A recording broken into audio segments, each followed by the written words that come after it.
2025년 7월 8일 화요일 아침 8시 40분이고요. 서울 시간은 같은 날 7월 8일 밤 9시 한 40분 됐겠네요. 이번 영상은 우리가 은퇴할 때, 퇴직할 때 퇴직금이 있잖아요. 미국 같은 경우는 401k라고 있고 주로 S&P 500 지수에 자기가 일을 처음 시작하는 해부터 뭐 짧게는 한 25년, 길게는 한 30년, 한 35년 계속 정기적으로 S&P 500 인덱스를 따라가는 뮤추얼 펀드를 계속 사들이는 거죠.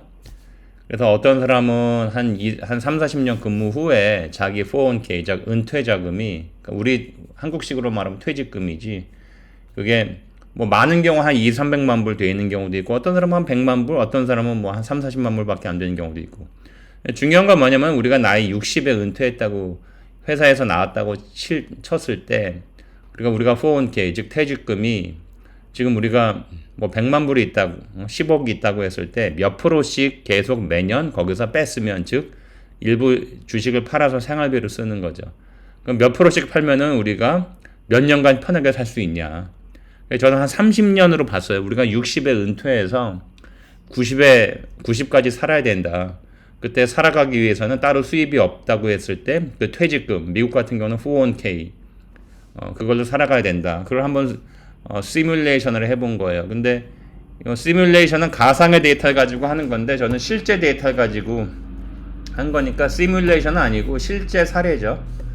자, 예를 들어서 우리가 2025년에 은퇴를 한다. 그러다 2025년 1월 초에 우리가 가지고 있는 퇴직금, 뭐 미국 같은 경우 401k, 거기서 우리가 100만 불이 있다고 치면 100만 불 중에서 2025년 1월 초에 5%를 팔아요. 그럼 5만 불이 되죠.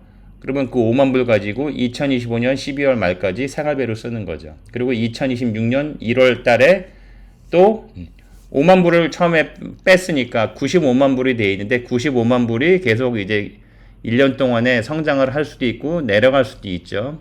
내려갔던 성장했던 일단 2026년도 1월 초에 거기서 또 5%를 파는 거예요. 그 1년 동안 2026년 한 해 동안 생활비를 쓰고, 그리고 또 마찬가지로 거기서 또 1년 동안 안 건드리는 거죠. 그럼 2027년 1월 초에 그 금액이 얼마가 돼 있든 거기서 또 5%어치 주식을 팔아서 2027년 한 해 동안의 생활비를 쓰고, 이걸 계속 반복하면은 30년 후에 2055년 12월 말에 처음에 2025년 1월 초에 100만 불이었던 게 얼마가 돼 있을까? S&P 500 인덱스를 기준으로 했습니다. 물론 세금을 내야 돼. 세금을 냈으니까 내가 뭐 100만 불에서 10%를 팔아서 10만 불어치 현금을 받지만 그 중에 한 3, 40% 세금으로 40% 세금 낸다고 칩시다. 미국에서. 그러니까 내가 100만 불에서 10만 불어치 팔아도 2025년 1월 초에 그 실제로 내가 손에 쥐는 돈은 10만 불이 아니라 6만 불로 치자 이거죠. 40% 세금 잡고. 그럼 90만 불이 이제 2025년 1월 초부터 12월 말까지 뭐 올라가든 내려가든 어떻게 되겠죠. 그러면 2026년 1월에 그게 다시 뭐 한 130만 불 돼 있을 수도 있고 뭐 60만 불 돼 있을 수도 있고, 그럼 금액이 뭐가 됐든 간에 거기서 5%를 뺀다. 그게 5% 룰이라는 얘기고, 뭐 어떤 사람은 3% 룰, 좀 더 보수적으로 3% 얘기하는 사람도 있고 그렇습니다. 저는 일단 5% 여기서 세 전이니까 세금은 알아서 40% 까야 된다. 그러니까 5%지만 3%다 실제로는. 세후는 3%다. 그래서 만약에 31년도 1월에 여러분이 100불을 가지고 시작을 해서 100만 불 칩시다. 그리고 61년도 말까지 100만 불이 매년 그러니까 5%씩 뛰는 거예요. 했을 때 이렇게 돼 있다. 그러니까 100만 불 31년도 1월 초에 100만 불 중에서 5만 불어치 주식을 팔고, 그럼 95만 불이 31년도 말까지 알아서 계속 이제 성장하겠죠. 내려갈 수도 있고. 그럼 똑같이 한다 이거죠. 그랬을 때 30년 후에 61년도에는 170만 불 돼 있더라. 그럼 8%씩 뺐어. 같은 기간 31년 초부터 61년 말까지 매년 8%, 매년 초에 8%씩 뺐었더니, 다시 한번 얘기지만 8%에서 세금 40% 제하면 실제 손에 쥐는 거는 5%가 안 되죠. 3.2%가 8%에 40% 3.2%니까 그거는 이제 세금으로 뜯긴다고 치고 소득세로. 자, 그래서 이런 경우는 61년도 말에 약 한 60몇만 불 돼 있다. 그러니까 5%씩 팔았을 때는 170만 불 정도가 돼 있지만 8%씩 팔았을 때는 약 한 60, 한 5만 불 돼 있다. 그러면은 10%씩 팔았다.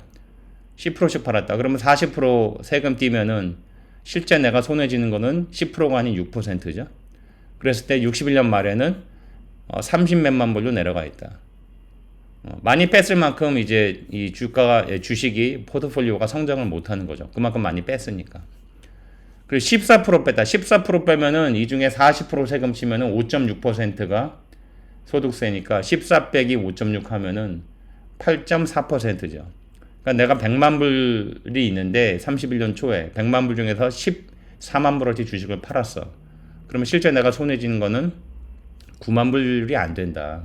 세금을 5만 6천 불 뜯기기 때문에. 그런 경우에 61년도 말에는 10만 불 미만으로 이제 포트폴리오가 됐다. 계속 살아가면서 돈 빼쓰는 거죠. 자, 그러면은 31년도부터 61년도에는 2차 대전도 있었고 대공황 시기였고, 그러면 41년도부터 볼까요? 자, 41년도부터 71년도까지. 이때는 2차 대전이 끝나기 전이고 6.25 전쟁도 있었고 월남전도 있네요. 자, 5%씩 뺐어.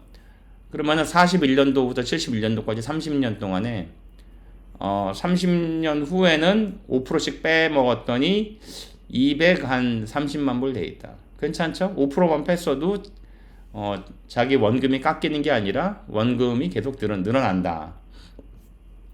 8% 뺐더니 100만 불이 좀 안 돼. 90, 한 2, 3만 불 된다. 그러니까 8% 뺐더니 원금이 깎인다. 41년도 초에 대비 원금이 100만 불에서 90몇만 불로 내려와 있다. 10%씩 깠어. 50만 불 미만 남아있다. 하지만 시간가치, 인플레이션 같은 거 따졌을 때 71년도에 50만 불 미만이라는 얘기는 41년도 기준으로는 훨씬 작은 돈이죠. 30년 동안의 인플레이션이나 이자를 따졌을 때 30년 후 50만 불은 지금의 50만 불보다 훨씬 작은 돈이죠. 그렇죠? 우리도 짜장면 값이 40년 전에 500원이었는데 지금 만원이다. 그러니까 지금 짜장면 값 만원이 40년 전에 500원이니까 지금 만원하고 40년 전 만원하고는 그 시간 가치가 엄청나게 다른 거죠. 14%씩 빼먹었어. 그러니까 뭐 10만 불 뭐 조금 위에 남아있다. 계속 그러니까 14%씩 빼먹으니까 그냥 내리 계속 까먹는 거죠. 그러니까 원금을 계속 이제 고관에서 빼먹는 거죠. 10%만 까도 고관에서 빼먹는 거야. 8% 정도 빼니까 고관에서 빼먹진 않고 겨우 고관이 유지가 된다. 이렇게 볼 수 있겠죠. 자, 그럼 51년도 6.25가 있었고 월남전이 있었죠. 51년도부터 81년도까지 5%씩 까먹었더니 그래도 30년 후에 원금보다 뭐 한 30만 불 더 커져 있다. 다시 한번 얘기하면 시간 가치는 다르죠. 자, 그럼 8% 까먹었어. 8% 까먹었더니 어이구 잘해야 한 50만 불 정도. 그래도 뭐 30년 동안은 8%씩 까먹으면서 다시 한번 얘기하지만 8%를 우리가 주식을 매년 초에 팔지만 실제 우리가 손에 쥐는 거는 세금을 제외한 8% 곱하기 60%니까 4.8%만 우리가 갖는 거죠. 10%씩 까먹었더니 그냥 계속 고관에서 빼먹는 거다. 내일이 하락하죠. 그러니까 이 주식이 보통 S&P 500이 연평균 8%가 안 되거든요. 근데 10%씩 까먹으니까 고관을 계속 빼먹는 거지. 얘는 한 8%니까 고관을 조금 빼먹는 거지. 왜냐면 S&P 500 지수가 1년에 한 7% 정도 오르거든요. 7.6%. 우리가 과거 한 70년 그 평균을 내보면 8%씩 까먹으니까 원금이 안 남는 거지. 하지만 5%씩 까먹으면 원금보다는 좀 커져 있다. 왜냐면은 S&P 500이 매년 8% 정도 좀 밑에 성장률도 성장을 하니까. 그렇죠? 14% 까먹었더니 10만 불도 안 남아 있다. 자, 그러면 61년도부터 91년도까지. 61년도부터 91년도까지는 5%씩 까먹었는데 겨우 원금 정도 남아있다. 왜냐면은 70년대 요때 월남전 한창 요때 미국이 적자가 굉장히 심했고 인플레이션이 문제가 컸죠. 하이퍼 인플레이션이 있었고, 그래서 미국이 금리를 굉장히 높이 유지했어요. 페드 펀드 레이시 막 19%, 18% 이랬습니다. 그러니까 주식가가 오를 수가 없는 거지. 디스카운트 레이시 너무 크니까. 그래도 뭐 5%씩 뭐 뺏어 먹어도 원금은 그대로 남아 있다. 다행히.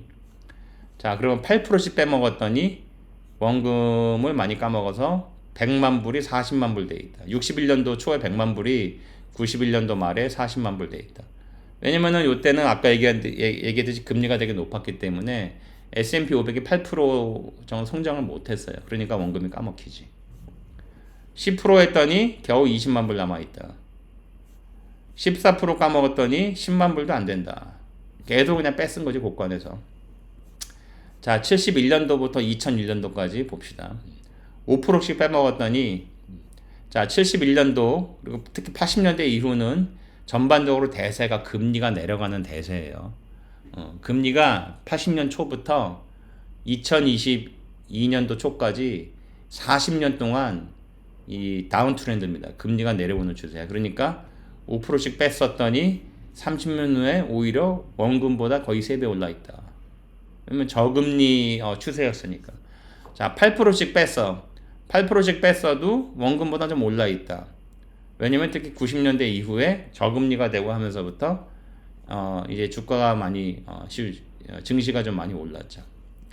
하지만 10%씩 뺐으면은 역시 원금 다 까먹는다. 고관에서 계속 빼먹는다. 14%씩 빼먹으면은 뭐 30년대부터 했든 70년대부터 했든 언제부터 했든 S&P 500이 잘해야 8% 오르는 건데 1년에 그거 이상으로 14%씩 까먹으니까 그냥 계속 고관이 계속 이제 비는 거죠. 자, 81년도부터 2011년도까지 81년도부터 2011년도까지 요때 닷컴 버블 있다가 버블 터졌죠. 닷컴 버블 요때는 주가가 엄청 오른 거죠. S&P 500 지수가 5%씩 빼먹었더니 2000년도에는 81년도부터 2000년도에는 오히려 거의 4.5배 이상 돼 있어.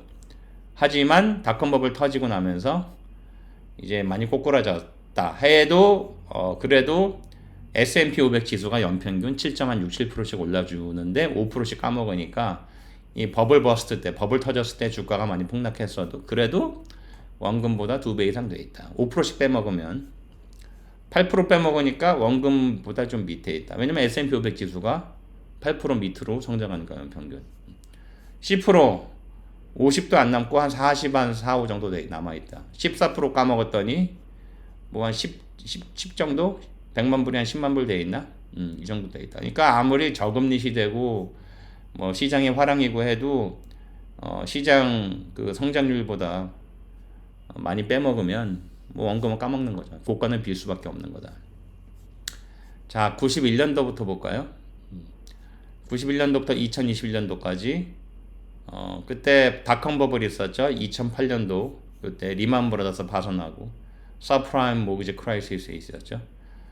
그래도 5%씩 뺐으면 원금은 100만 불, 91년도 100만 불은 보장이 되고 그래도 180만 불 이상 돼 있다, 커져 있다. 5%씩만 뺐으면 8% 뺐었더니 역시 80만 불 미만으로 내려가 있다. 91년도 초에 100만 불이 2021년도 말에는 70몇만 불로 내려와 있다. 8% 빼먹으니까. 10% 빼먹었어. 40이 안 돼 있다. 14% 빼먹었다. 그러면은 한 10만 불 정도밖에 안 남아 있다. 그러니까 아무리 증시가 좋고 저금리고 뭐 해도 14%씩 빼먹으면 10%, 8% 이상 빼먹으면 원금은 까먹는다. 자, 그러면 지금이 2025년이니까 95년도부터 2025년까지 따져봅시다. 자, 95년도부터 2025년까지 뭐 대표적인 저금리 시대죠. 그때 5%씩 빼먹었더니 95년도 초에 100만 불이 2025년 7월 현재 200만 불 돼 있다. 5%씩만 빼먹으면. 물론 2008년도 그때 서프라임 모기지 크라이시스도 있었고 2020년 그 코로나 바이러스 그 위기도 있었지만 그때 뭐 제로금리 막 하고 그래가지고 주가가 엄청 올랐죠. 돈을 엄청 풀었으니까. 하지만 일단 내려오기도 했죠. 왜? 2022년도, 2023년도에 금리 올리면서 주가가 또 폭락했죠. 이랬다. 8%씩 빼먹었어. 95년도 초에 은퇴한 사람이 2025년 7월까지 S&P 500으로 이루어진 자기 은퇴 자금에서 매년 8%씩 까먹었더니 30년 지난 현재 약 80만 불 정도 남아있다. 10% 까먹으니까 40만 불 남아있다. 14% 까먹으니까 10만 불 정도밖에 안 남아있다. 10만 불도 안 남아있다. 그렇죠? 그러니까 우리가 은퇴할 때 뭐 5%를 빼먹을 수도 있고 10% 빼먹을 수도 있고 뭘 빼먹든 간에 중요한 거는 퇴직금 규모가 커야 된다. 시드머니, 일종의 퇴직 은퇴 시드머니죠. 퇴직금 규모가 커야 된다. 100만 불 가지고는 택도 없다. 한 300만 불, 400만 불 있고 거기서 한 6, 7%씩 뺐으면은 자 300만 불에 6%면은 18만 불인데 40% 세금 뜯기죠. 그렇죠? 그러니까 실제로 내가 생활비 하는 거는 12, 3만 불인데 연애 세후 12, 3만 불이면은 뭐 그런 대로 먹고 살 수 있지만 지방 도시 시골에서는 뉴욕에서는 세후 12만 불도 빠듯하다. 왜냐면은 방 하나짜리 스튜디오 방 하나짜리도 1년에 월세가 맨하탄 같은 경우는 최소 5만 불 하니까. 그렇죠?